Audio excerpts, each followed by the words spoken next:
আমি তখন কেবলই বিজ্ঞান বিভাগ নিয়ে কলেজের ২য় বর্ষে পড়ছি, আর আমার একমাত্র ছোট বোন রুবি ফার্স্ট ইয়ারে একই বিভাগে। প্রায় সব বিষয়ে আমার কাছে বসেই পড়ে। সুন্দরী মেয়ের প্রতি ছাড়দের বরাবরই একটা নজর পড়ে, তাই মা এই ব্যবস্থা করে দিলেন। আমাদের শোয়ার রুম আলাদা হলেও পড়ার সময় রুবি সবসময় আমার টেবিলেই বসেই পড়ত। মাঝে মাঝে আমি তাতে বিরক্ত বোধ করতাম, কারণ ওর জন্য পড়ার সময় অন্য কোনো কিছু করতে পারতাম না। ও আমার আপন ছোট বোন। এছাড়াও আমি তখনও মেয়েদের নিয়ে খায়েশ বোধ করতাম না। খেলাধুলা আর পড়াশোনা নিয়েই তখন আমি ব্যস্ত থাকতাম। খুব ছোটবেলা থেকেই আমার বোন রুবি আমার খুব ভক্ত, আর ভক্ত না হয়ে তার কোনো উপায়ও ছিল না। আমরা শুধুই 2 ভাই বোন, তাও পিঠাপিঠি। তাই আমি বাড়িতে যতক্ষণ থাকতাম ততক্ষণ সে আমার আশেপাশেই থাকে। আমরা একই কলেজে পড়ার কারণে বোনটি আমার সাথেই যেত। আমরা তখনও যথার্থই ভাই বোনের মতোই চলতাম। আর তাছাড়া আর কি বা উপায় ছিল। একদিন আমি রুবির অঙ্ক করে দিচ্ছিলাম, এমন সময় ও বলল, ভাইজান। আমি এক পলক বোনের দিকে তাকিয়ে আবার অঙ্ক করছিলাম। শুনলাম রুবি বলল, তোমার বন্ধু পলাশকে আর আমাদের বাড়িতে এনো না। আমি অঙ্ক খাতাটার উপরে কলমটা রেখে বোনের দিকে তাকিয়ে বললাম, কেন? রুবি এবার কোনো ভানিতা না করে মাথাটা নিচু করে একটু রেগেই বলল, আজ আমাকেও একটা বাজে চিঠি দিয়েছে। আমি বোনের মুখের দিকে অবাক চোখে তাকিয়ে রইলাম। রুবি মাথাটা নিচু রেখেই বলল, চিঠিটা ও আমার বান্ধবী সোহানার মাধ্যমে দিয়েছে। আমি বোনের কাছে জানতে চাইলাম কি লেখা ছিল। রুবি এবার আগের মতোই রেগে বলল, ছেলেরা যা লেখে আমি ততদিনেও আসলেই জানতাম না ছেলেরা কি লেখে। আমি সেই দিকে না যেয়ে বোনকে বললাম, এটাই প্রথম পেলি নাকি আগেও ওর কাছ থেকে পেয়েছিস? এবার রুবির ভাব দেখে মনে হলো সে নিজেকে দামি কিছু একটা ভাবছে। একটু লড়ে চলে বসে সেই রকম একটা ভাব নিয়ে বলল, এটা এই বছরের ১৩ নাম্বার, আগেরগুলা পরে পরে ফেলে দিয়েছি। আমি মনে মনে একটা হাঁপ ছেড়ে বললাম, পলাশের আর দোষ কি? তুই তো ওকে প্রশ্রয় দিয়েছিস। আগেরগুলো নিয়ে পরে একটু আশ্চর্যের ভাব নিয়ে বললাম, কসকে রুবি, আগে বলিস নাই? বোনটা এবার একটা ছোট্ট হাঁপ ছেড়ে বলল, তোমাকে বলি নাই, ভেবেছিলাম আর দেবে না। তাছাড়া আমি যখন ওর কোনো লেখার উত্তর দেই নাই, সে একবার হলেও ছাড়বেই। আমি বোনের মুখের দিকে তাকিয়েছিলাম। রুবি এতটা সময় মাথাটা নিচু করেই বলে যাচ্ছিল। কথাগুলো পরে মাথাটা উঁচু করে আমার মুখের দিকে তাকিয়ে একটু আশ্চর্যের ভঙ্গিতে বলল, তাই বলে পরে এই রকম একটা চিঠি দেবে তোর বন্ধু? বলে কোনো রকম ইতস্তত না করে নিজের পদার্থ বইয়ের ভিতর থেকে অপদার্থ সেই চিঠিটা বের করে আমার হাতে দিল। আমি বোনের হাত থেকে চিঠিটা নিয়ে তার ভাঁজ খুলতে খুলতে এক পলক বোনের মুখের দিকে তাকিয়ে দেখলাম সে একটু দুষ্টুমির চোখে আমার দিকে তাকিয়ে আছে। বুঝলাম সে মনে মনে হাসছে। কারণটা ধরতে না পারলেও আমি চিঠিটা পড়তে লাগলাম। দেখলাম পলাশের লেখায় অসংখ্য ভুলে ভরা। পলাশ মণ্ডল, হিতুপাড়া, দুর্গাপুর, পশ্চিম বাংলা, ভারত। প্রিয়তমা রুবি, আমার এতগুলো লেখা তোমার হাতে পড়ার পরেও তোমার মনে আমার জন্য কোনো স্থান হলো না বলে আমি সত্যিই এবার মনমরা হয়ে গেলাম। তুমি কি মানুষ? যে মানুষের শরীরে রক্তমাংস আছে সে কখনোই এভাবে চুপ করে থাকতে পারে না। দিনের পর দিন তোমার কি হয়েছে রুবি? কেন তুমি আমার অমর পবিত্র প্রেমে সাড়া দিচ্ছ না? আমি কি তোমার যোগ্য নয়? তুমি তো জানো না রুবি, আমি প্রতিদিন তোমার কলেজে যাওয়া এবং আসার সময় তোমার পিছু পিছু হাঁটি। তোমাকে দেখতে তখন আমার মনের কি অবস্থা হয় তা তোমাকে বোঝাতে পারব না। তোমার সামনে আমার যেতে বেশ ইচ্ছে করে, কিন্তু তোমার ভাই আমার প্রিয় বন্ধু বলে আমি তা করি না, যদিও রাগ করে। আমার প্রাণটা ভেঙে যায় যখন দেখি তুমি তোমার ফোমের মতো নরম তানপুরার কোলের মতো উঁচু চ্যাপটা দুলিয়ে দুলিয়ে আমার সামনে দিয়ে হাঁটো। তখন আমার মনের ভিতরে বৈশাখী ঝড় বয়, আমি কিছুতেই থামাতে পারি না। বিশ্বাস করো রুবি, শক্ত হয়ে যায় আমার, বেশ কষ্ট হয়। তখন মনে হয় তোমাকে তোমার ভাইয়ের কাছ থেকে টেনে দূরে কোথাও নিয়ে যাই, জোর করে, কিন্তু পারি না। তোমার ভাইটি আমার বন্ধু হবার কারণে আমি কিছুতেই সেই কাজটা করতে পারব না খুকি। আর আমার এই ব্যর্থতার কারণে তুমি আমার দেখা পেলেই আমাকে পাত্তা না দিয়ে চলে যাও, আর আমি সারা দিন কষতে থাকি। প্রতীক্ষায় তোমার একার পলাশ। আমি চিঠিটা পড়ে যতটা খেপলাম, দেখলাম সেই চিঠিটা আমাকে পুড়িয়ে ততটা খুশি যেন আমার বোন। আমি সেই দিকে না যেয়ে মনে মনে ভাবলাম, ভুলের কারণেই প্রথমত রুবি পলাশকে অপছন্দ করছে।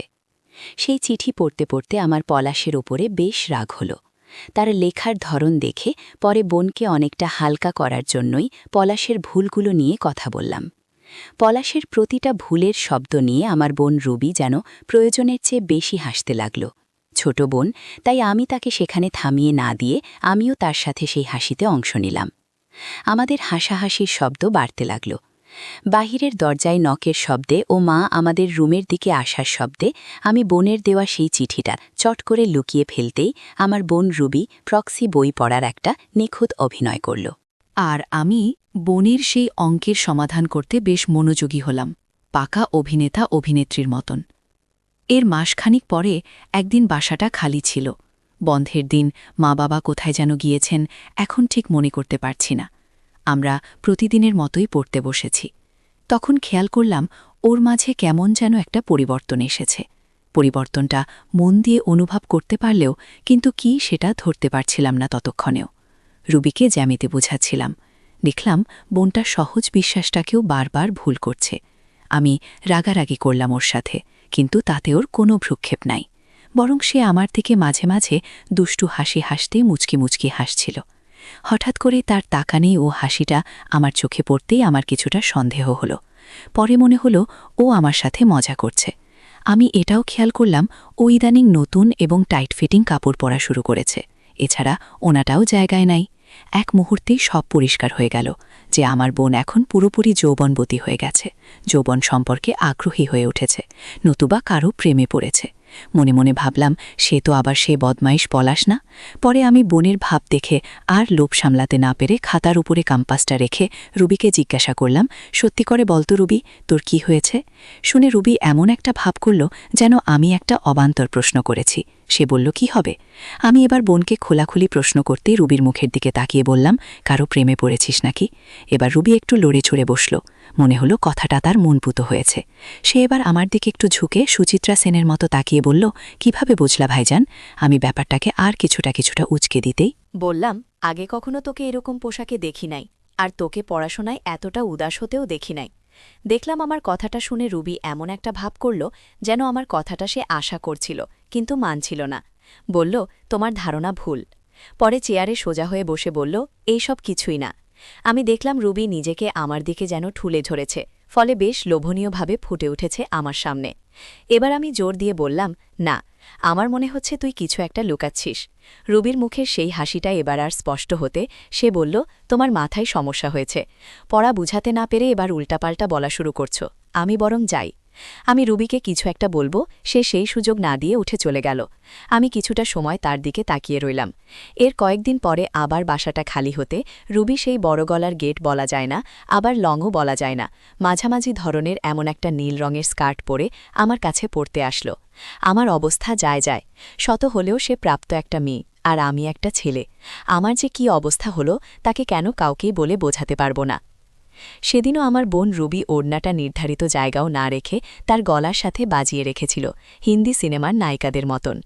আমার সেই দিন সব কিছুতেই কেমন যেন ভুল হয়ে যাচ্ছিল। আমি চোরের মতো বারবার বোনের দিকে তাকাতে লাগলাম।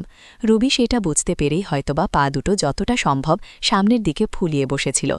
আমার চরিত্র পতনের আশঙ্কা দেখে আমি কোনো উপায়ন্তর না দেখে রুবিকে তাড়াতাড়ি বিদায় করে দিলাম, আমার টেবিল থেকে একটু জোর করেই। বুঝলাম আমার এই কাজটা আমার বোনের কাছে তেমন ভালো লাগেনি, কিন্তু আমি নিরুপায়। আমি বিছানায় শুয়ে ভাবতে লাগলাম, রুবি কয়েকদিন যাবৎ আমার সাথে এমন আচরণ কেন করছে? মূল কারণটা কি? আসলেই সে কি চায়? আমি কোলবালিশটাকে বুকে শক্ত করে চেপে ধরে মনে মনে ভাবতে লাগলাম। রুবি মোবাইল ব্যবহার করে না, বাইরেও সে কখনোই একা একা যায় না। আমি তার সাথে সাথে থাকি সকল সময়ে। তাহলে কার পাল্লায় পড়েও এমন বকে যাচ্ছে? আস্তে আস্তে আবার আরেক মনে ভাবলাম, ছেলে বয়সে সবাই এমন একটু করেই। বোনটা বোধহয় প্রয়োজনের চেয়ে একটু বেশি বকে যাচ্ছে। দে মনে মনে হাসলাম। এই ভেবে সে বকে ভালোই করেছে, তাই আমি দেখতে পাচ্ছি। হোক না ছোট বোন, তবুও মেয়ে বোন। আমাকে নিচ থেকে না দেখালে কখনোই তাকে দেখাটা আমার পক্ষে সম্ভব হতো না। পরে মনে মনে ভাবলাম, সে যদি শুধুই আমাকে দেখায় তাহলে চিন্তার কোনো কারণ নেই, কিন্তু যদি এর মাঝেই রুবি আমাকে খাওয়ার জন্য ডাকতে এলো। অন্য কোনো দিন হলে সে খাবার টেবিলে বসেই আমাকে গলা ছেড়ে ডাকত। আজ সে তা না করে সোজা আমার রুমের দরজার কাছে নায়িকাদের মতো দাঁড়িয়ে বলল, ভাইজা, চল খাবে। আমি বিছানায় শুয়েই বোনটা পায়ের পাতা থেকে চোখ পর্যন্ত কয়েকবার দেখলাম। পরে ফ্যানের বাতাসে দোলা খাওয়া স্কার্টটা মঝে মাথে একটু উপরে উঠতেই দিকে বেশ কিছুটা সময় চুপ করেই তাকিয়ে রইলাম। আর মনে মনে বললাম, কি খাবার না তোকে, এখন তো দুটোই আমার কাছে খাবার। কিছুটা থেমে আবার মনে মনেই বললাম, এখন তো তুইও আমার কাছে খাবার। দেখলাম বোনটা আমি না ওঠা পর্যন্ত দরজার চৌকাঠে হেলান দিয়ে বাঁকা হয়ে দাঁড়িয়ে রইল আমার দিকে তাকিয়ে। দেখলাম এইবার সে তার ওড়ানটা ঠিক জায়গায় রেখেছে। মানুষের মন যখন আপনা থেকেই পায় তখন সে তুচ্ছ তাচ্ছিল্য চোখেই দেখে, মূল্যায়ন ঠিকভাবে করে না। যখন আগের মতো পায় না বা হাতছাড়া হয়ে যায় তখনই তা পাবার জন্য মন দারুণভাবে ছাটফট করতে থাকে।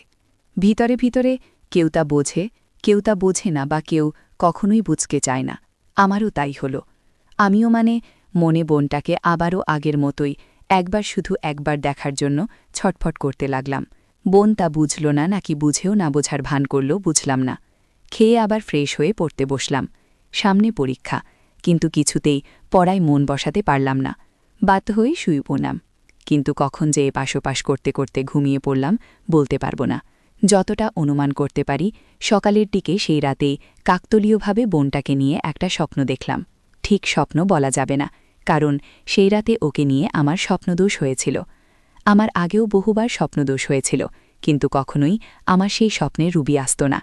পরের দিন ঘুম থেকে ওঠার পর আমার হঠাৎই মনে হলো রুবি কি আমাকে দেখানোর জন্য এইসব করছে। আমি অনেক ভেবে দেখলাম বাইরে ওর আচরণ ঠিক আগের মতোই আছে, সেখানে কোনো পরিবর্তন আসে নাই। আমি বিশ্বাসটা ভালো করে বুঝার জন্য মনস্থির করলাম। তাই কলেজে যাওয়ার থেকে সন্ধ্যা পর্যন্ত ওর প্রত্যেকটা আচরণ খুঁটিয়ে খুঁটিয়ে দেখে আমি মোটামুটি শিওর হলাম যে ও আমাকে দেখানোর জন্যই এমনটা করছে। কিন্তু আমি কিছুতেই বুঝতে পারছি না কেন। তাহলে সে কি এটা ভাবাও পাপ? সন্ধ্যায় ও যখন পড়তে আসলো আগের মতোই গেঞ্জি আর স্কার্ট পরা, ওড়নাটা ঠিক জায়গায় আছে। কারণ হিসেবে আমি যতটা বুঝতে পারলাম হয়তো তার আত্মসম্মানে লেগেছে। বেশ কয়েকবার দেখাবার চেষ্টা করে ব্যর্থ হয়েছে আমার অসহযোগিতায়।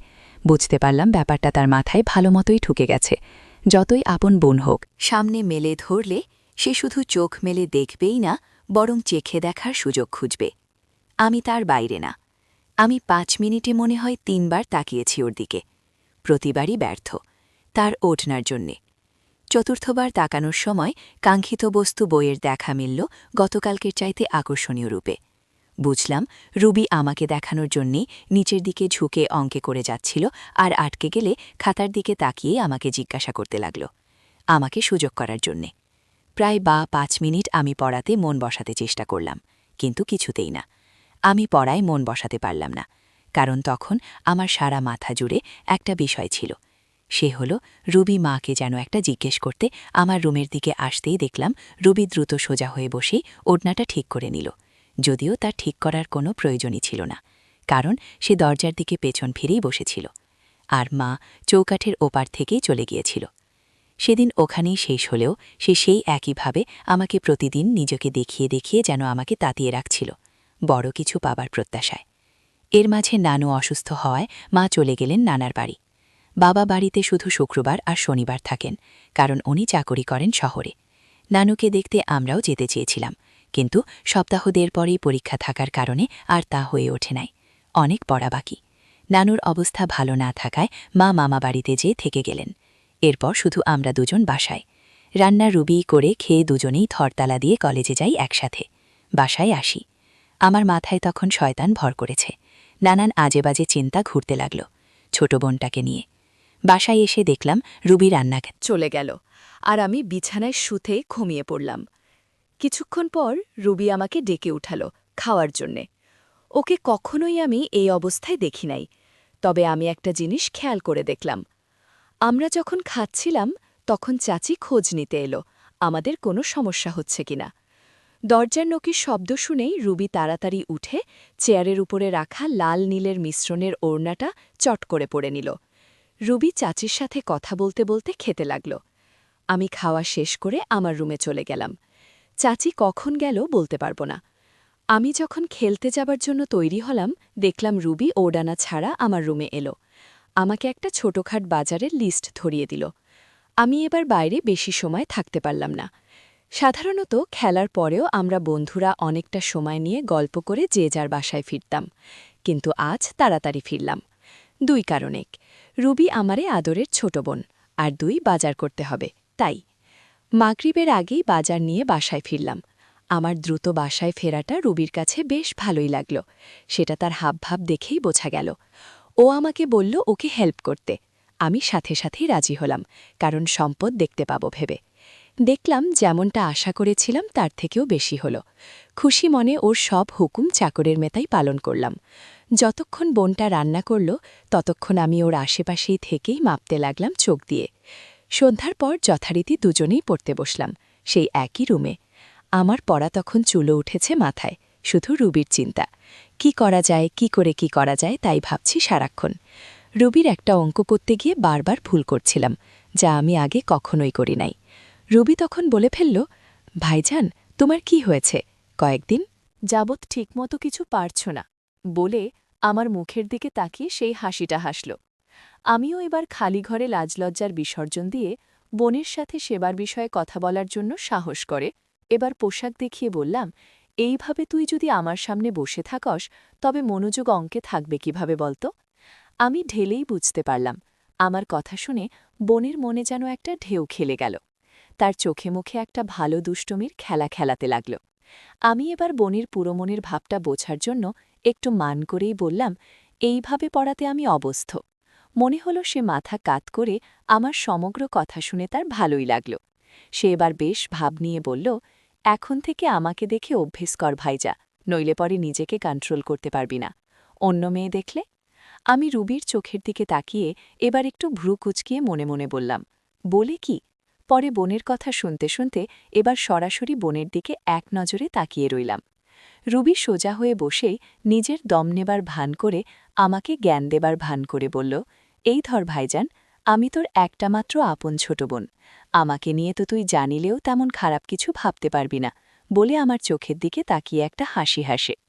আমি বলতে যাব এমন সময় আমাকে বলতে না দিয়ে রুবি বলল, এই পোশাকে আমাকে দেখে দেখে অভ্যেস করলে অন্য মেয়ে ছেলে দেখলে নিজের কন্ট্রোল হারাবে না কখনোই। আমি এবার বললাম, সবই তো বুঝলাম। সাথে সাথে রুবি বলল, সেই জন্যই তো তোর আমাকে একটা দামি গিফট দেওয়া উচিত, কারণ আমি তোর কন্ট্রোল বাড়িয়ে দিচ্ছি। আমি বোনের কথা কল্পনা করতে করতে বললাম, সবই ঠিক আছে, তো আমার না হয় কন্ট্রোল বাড়বে, কিন্তু তোর কি উপকার হবে তাতে? রুবি আমার কথায় বেশি একটা সন্তুষ্ট হতে পারল না। আমি আধুনিক হওয়ার চেষ্টা করছি বলে নিজের টি শার্টটা দেখিয়ে বলল, এই পোশাক স্বাচ্ছন্দ্যে পরার এবং পরে মানুষের সামনে চলাফেরার করার অভ্যাস করতেই তোমার সামনে রিহালচাল করছি। তোমার কাছে তো আর আমার আর কিছু হাঁটাবার ভয় নাই, যাতে পরে অন্য কোনো ছেলের সামনে কোনো লজ্জাবোধ না হয়। শুনে আমি বললাম, কিন্তু আমি তো বেশ কিছুদিন যাবৎ তোকে খেয়াল করে দেখলাম, তুই আমি ছাড়া অন্য কাউকে দেখলেই সাথে সাথেই ওড়না দিয়ে আগের মতো সব ঢেকে ফেলিস। রুবি এবার মাথাটা নিচু করে দিয়ে বলল, থাক না, আমার বুঝি লজ্জা লাগে না? তাছাড়া বলে থামতেই আমি বললাম, তাছাড়া কি? রুবি বলল, ওরা নইলে খারাপ ভাববে না, আর তোমার বন্ধুরা যদি এই পোশাকে দেখে তাহলে কি ওরা তোমার মতো আমাকে ছেড়ে দেবে? আমি এবার বোনকে বললাম, তোর রিহাল চালের প্রক্সিম্যান হিসেবে তুই কি আমার সামনে এভাবে চলবি? বলে রুবির দিকে তাকাতেই বুঝলাম আমার কথায় তার মনে একটা দোলা খেয়ে গেছে। আমি উত্তরের জন্য অপেক্ষা করতেই সে বলল, তুই অনেক বেশি দুষ্টু হয়ে গেছিস ভাইয়া। আমি তার উত্তরে কিছু একটা বলতে মুখ খুলব, রুবি আমাকে আর কোনো কথা বলতে না দিয়ে আমার গুরুজনের মতো আদেশের সুরে বলল, তোমার এত কথা বলে লাভ নেই। তুমি কষ্ট করে শুধু নিজের কন্ট্রোল পাওয়ার বাড়াও আর আগের মতো মনোযোগ দিয়ে আমাকে পড়াও। কথা বলতে বলতে কখন যে 11টা বেজে গেছে তা আমরা কেউই বুঝতে পারি নাই। তাড়াতাড়ি টেবিল থেকে উঠে দুজনে খেয়ে নিয়ে একটু টিভি দেখে যার যার বিছানায় ঘুমাতে চলে গেলাম। আমি ঘুমানোর অনেক চেষ্টা করলাম, কিন্তু ঘুম আসলো না কিছুতেই। আমি শুয়ে শুয়ে ভাবলাম অনেক কিছুই।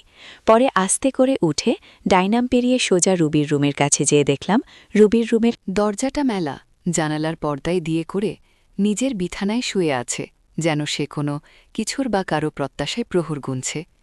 শুয়ে শুয়ে নীল ডিমলাইটের হালকা আলোতে আমার চোখের সামনে ফুটে আছে, এতে আমার লাফাতে শুরু করল। আমি নিজেকে আর সামলাতে না পেরে আস্তে করে রুবির পাশে শুয়ে পড়লাম। বোনের কোনো নড়াচড়া না দেখে আমি হাতটা বাড়িয়ে দিলাম, তারপর মাথাটা উঁচু করে বোনের মুখের দিকে তাকালাম। সে কোনো রকম নড়াচড়া করছে না, গভীর ঘুমে আচ্ছন্ন। তার এই ঘুমটা আমাকে আর বেশি সাহসে করে তুলল। আমি এবার মাঝখানের কোলবালিশটা এক হাতে তুলে মেঝেতে ফেলে দিলাম। ও জেগে গিয়ে বলল, ভাইরা কি করতেছ? ছাড়ো ছাড়ো, আমি তোমার বোন। কিন্তু ও ছাড়ো ছাড়ো বললেও নিজেকে ছাড়াতে চেষ্টা করল না। আমি বললাম, আজ আর তোর রক্ষা নেই। কাজ শেষে আমি রুবিকে বললাম, কোথায় শিখলি এসব? রুবি বলল, সোমার কাছে। আমি মনে মনে সুমার প্রতি কিছুটা কৃতজ্ঞতা প্রকাশ করলাম। পরে বললাম, কিভাবে বল এবার? রুবি এবার খুবই স্বাভাবিকভাবেই বলল, হাডামিটা ওই দিন স্কুলে এসে অফ ক্লাসে বসে স্বামীর গল্প বলল। শুনে আমাদের অবস্থা যত কাহিল হতে লাগল, সে যেন ততই মজা পেতে লাগল। ওর মুখে এসব কথা শুনে সত্যই বলছি ভাইজা, আমার খুবই লোভ হচ্ছিল সেবা নিতে, কিন্তু আমাদের কোনো উপায় ছিল না। রুবি থামতেই আমি বললাম, আবার আমাদের এলো কোথা থেকে? এতটা সময় না শুধু আমিই ছিলাম। শুনে রুবি বলল, ও তোমাকে তো বলাই হয়নি ভাইজা। আমি আর শিউলি দুজনেই সোমার কাছে সেই গল্প শুনছিলাম। আমি বললাম। পরে রুবি বলল, শিউলিরও একই অবস্থা হয়েছিল। রুবি থামতেই আমি বললাম, পরে শিউলি কাকে দিয়ে সেবা নিল? রুবি বলতে যাবে, আমি ততটা সময় বোনের মাধ্যমে শিউলির প্রতি একটা চান্স নিতে বললাম নাকি এখনও অভুক্ত কাউকে খুঁজছে। রুবি এবার আমার কথা শেষ হতেই একটু দম নিয়ে বলল, কথায় কথায় একদিন আমি শিউলিকে বলেছিলাম, মাঝে মাঝে আমার খুব ইচ্ছে হয় সোমার কাছে গল্প শোনার। পর থেকে শুনেই শিউলি আমার দিকে চোখ বড় করে তাকিয়ে একটু মুচকি হাসতেই আমি কিছুটা লজ্জা পেয়েছিলাম। তবু ওকে বললাম, এখন কি করা যায় দোস্ত বলতো? শিউলি আমার কথা মন দিয়ে শুনে অনেকটা সাবধান করতেই যেন বলল, অন্য ছেলেকে দিয়ে সেবা নিস না, তাইলে ঝামেলা হবে। দেখিস না সোহানা তারেককে একবার দিয়ে এখন কেমন ফেসে গেছে। আমি তখনও তারেক আর সোহানার কথা জানতাম না। শিউলি বলল, তারেক ছবি উঠিয়ে রেখেছে আর তাই দিয়ে বারবার মেল করে যাচ্ছে, ওকে নিজের বিয়ে করা বউয়ের মতো। শুনে আমি সাদা মনেই বললাম, ভালোই তো, তুই তাতে খারাপটা দেখলি কোথায়? পরে একটা হাফ ছেড়ে শিউলির মুখের দিকে তাকিয়ে বললাম, আমারও যদি একটা তারেক থাকত। বলে আফসোস করতেই শিউলিও বলল, আমিও খারাপের কিছুই দেখতাম না বা খুঁজতাম না, যদি না সে সোহানাকে মেল না করত। আমি কথাটা শুনে প্রচণ্ড একটা হোস্ট খেলাম। মনে হলো কাচের গ্লাসের মতো আমার হৃদয়টা যেন ভেঙে গেল। পরে প্যাকাসে গলায় বললাম, কেন তারেক কি করেছে? শিউলি এবার একটা শ্বাস ফেলে বলল, একদিন সে সোহানার সাথে কয়েকটা ছবি ও কিছুটা ভিডিও করে তার বাবা মাকে দেখিয়ে দেবার ভয় দেখিয়ে পলাশকে দিতে বাধ্য করেছে। আর তুই তো জানছিস পলাশ কতটা হারামজাদা। সত্যি বলছি ভাইয়া, কথাটা শুনে আমার বেশ খারাপ লেগেছিল। পরে আমি একটা হাফ ছেড়ে শিউলিকে বললাম, তাহলে আমাকে সবটা আপাতত সিকায় তুলে রাখতে হবে বিয়ের আগ পর্যন্ত। শিউলি এবার আমার হাত ধরে আমার মুখের দিকে তাকিয়ে আমার থুতনিটা একটু নাড়া দিয়ে বলল, তা কেন সখী? যখন শখ হয়েছে তা পূরণ করাই ভালো। আমি তার দিকে চোখ তুলে চেয়ে চোখের সাহায্যে প্রশ্ন করলাম, কিভাবে? শিউলি তখন নিজ থেকেই বলল, আরে বোকা, নিজের আপজনকে দিয়ে নিলে সেই রকম কোনো ঝামেলায় পহাতে হয় না। শুধু প্রয়োজন নিজের ভেতরে একটু সাহস সৃষ্টি করা, ব্যাস।